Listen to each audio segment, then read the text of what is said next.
Perform ചെയ്യാൻ വന്നത്. എനിക്ക് എൻ്റെ കുടുംബം പോലെയുള്ള ആൾക്കാരാണ് ഇവരെല്ലാവരും. ജോബേട്ടൻ്റെ പരിപാടി കൂടെ ഫീച്ചർ ചെയ്ത് പെർഫോം ചെയ്യാൻ വരുമ്പോൾ എനിക്ക് എപ്പോഴും ഇച്ചിരി സന്തോഷം കൂടുതലാണ്. കാരണം ജോബേട്ടൻ്റെ ഒറിജിനൽ പാട്ടുകൾ നമുക്കിങ്ങനെ സൈഡിൽ നിന്ന് കേൾക്കാൻ പറ്റും ലൈവായിട്ട്. സോ പേഴ്സണലി ഞാൻ അതാണ് കൂടുതൽ ചെയ്തുകൊണ്ടിരിക്കുന്നത്. താങ്ക് യു ജോബേട്ട for always singing the originals. Especially ഭാവം എനിക്ക് ഭയങ്കര ഇഷ്ടമാണ്. വേറെ കുറേ പാട്ടുകളുണ്ട്. പദയാത്ര പാടിയതല്ലോ.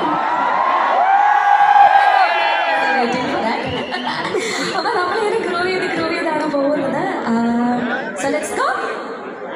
റെഡിയാണോ എല്ലാവരും? എനിക്ക് ഇച്ചിരി കഴിയാത്തോണ്ടാണ് ഞാൻ ഇച്ചിരി പതുക്കെ സംസാരിക്കുന്നത്. റെഡിയാണോ?